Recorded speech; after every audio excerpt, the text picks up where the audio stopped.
People who endured a lot in childhood don't just carry memories into adulthood. They carry reflexes, assumptions, invisible rules about how the world works that were written when they were small and never fully erased. And the hardest part is that those patterns don't show up wearing name tags. They don't announce themselves as trauma.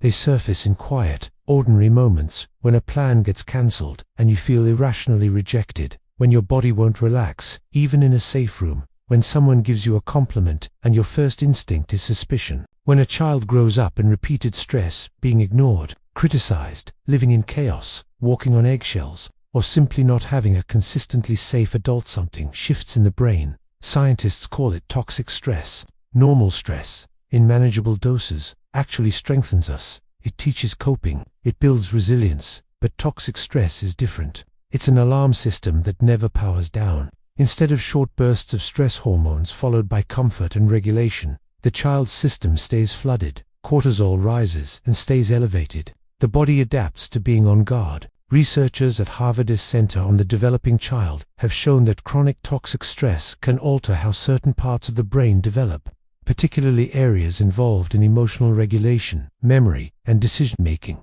This isn't just about feelings. Neural pathways are shaped by experience, especially during early development. But here's the part that's both heartbreaking and misunderstood. The child doesn't know any of this is happening. They don't think, "My nervous system is dysregulated." They just know the world feels unpredictable, unsafe, and children are remarkably adaptive. So they adapt. Some become hyper-aware. They scan faces, monitor tone shifts, memorize patterns. They learn to read the room before the room reads them. They become experts at detecting danger long before anyone else sees it. Others become peacekeepers. They learn that if they can manage the emotional climate of the house, smooth things over, lighten the mood, avoid conflict, they can reduce the risk of explosion. They develop extraordinary emotional intelligence, but it's rooted in vigilance. Some children disappear. They get quiet, small, invisible. If you don't take up space, maybe you won't trigger anything. If you don't need anything, maybe you won't be disappointed. And some become caretakers. They learn that keeping other people happy is the safest strategy available. They become highly attuned to everyone else's needs, while quietly disconnecting from their own. For a child with no power, no exit, and no control, these strategies are brilliant. They work. They reduce harm. They increase survival. The complication is that what keeps you safe at 8 years old doesn't always serve you at 30. Hypervigilance turns into chronic anxiety.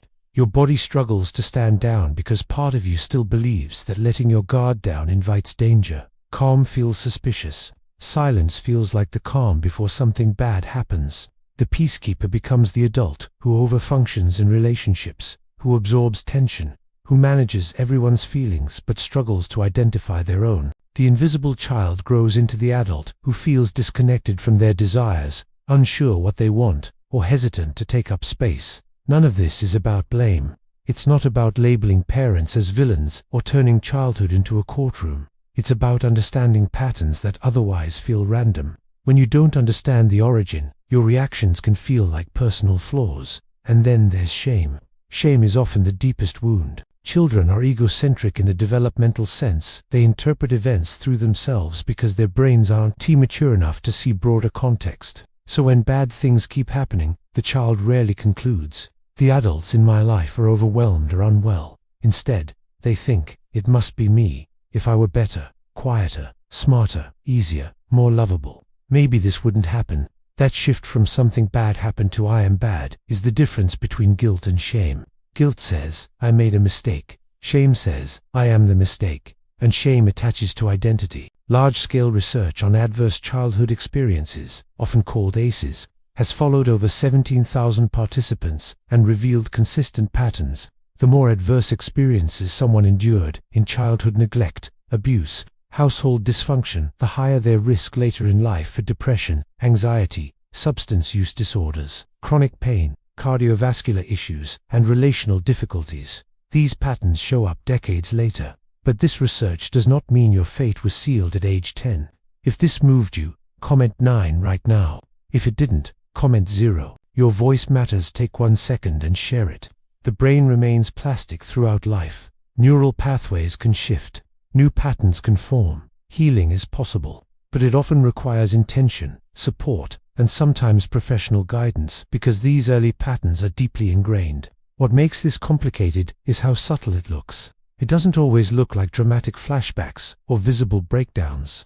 It shows up on an ordinary Tuesday. It's the way your body tightens when you receive a text that says, "We need to talk," even if it's harmless. It's how a minor mistake at work feels like catastrophic proof that everything is about to collapse.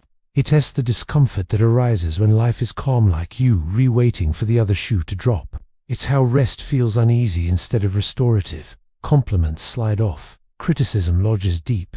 You replay conversations in your head, analyzing tone, phrasing, searching for evidence you did something wrong, even when no one else seems concerned. From the outside, these reactions can look excessive. Even to you, they can feel confusing. But they make sense if your nervous system learned early that small signals carried big consequences. The problem is that adult life rarely provides clear danger signals. Instead, there are ambiguity, silence, subtle tone changes, delayed responses. A nervous system shaped by unpredictability fills in the blanks. It interprets uncertainty as threat because once, long ago, it was. Realizing this can be strangely relieving. It doesn't mean you're broken. It means your system learned something in one environment and hasn't fully updated to another. Another pattern often emerges in adulthood: repetition. Many people unconsciously recreate what feels familiar, even when it hurts. Not because they enjoy pain, but because familiarity feels safer than the unknown. Someone raised in chaos may find themselves drawn to unpredictable relationships. The unpredictability feels normal. Their body knows how to navigate it. Stability, by contrast, can feel foreign and unsettling. Others swing the opposite direction. They become highly controlling, rigid, uncomfortable with spontaneity, because unpredictability still signals danger. And then there are emotional flashbacks. These differ from regular memories. With a memory, you know you're recalling the past. An emotional flashback is more subtle. A wave of shame, fear, or helplessness floods in without a clear narrative attached. Suddenly you feel small, exposed, overwhelmed, and you scan your current life, trying to explain it. You may even create problems where none exist, just to justify the intensity of the feeling. Healing is rarely linear. It requires noticing these survival strategies without condemning them, recognizing that they once served a purpose, that they were intelligent responses to difficult circumstances, and then, slowly, choosing something different, choosing to pause instead of overreact, choosing to ask for reassurance instead of withdrawing, choosing to believe that safety can exist now, even if it didn't then. It means allowing the adult you've become to take over the role of protector, learning that steadiness is possible, that not every raised voice leads to harm, that rest doesn't invite disaster, that you deserve care not because you earned it, but because you exist. The child who endured all of that did not fail. They survived with the tools available to them. They adapted with remarkable creativity. They kept going when they had no control. But that child deserves rest. They deserve to hand the job of vigilance to the adult self, who has more power, more perspective, and more choice. And doing that work, painstaking, uncomfortable, repetitive as it can be, may be some of the hardest work you ever undertake. But it may also be the most freeing, because survival is not the same as living.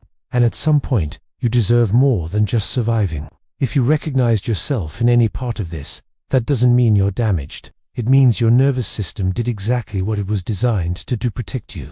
The patterns that once kept you safe are not flaws. They are evidence of strength. But strength doesn't mean you have to stay in survival mode forever. You're allowed to update the story. You're allowed to learn that calm can be real, that love can be steady, and that you don't have to earn your right to rest. Healing isn't about erasing the past. It's about understanding it well enough to choose differently in the present. If this resonated, take a moment to like this video so it can reach someone who needs to hear it. Share it with someone walking their own healing path. And subscribe for more deep psychological insights that help make sense of the patterns we carry. You survived. Now you get to live.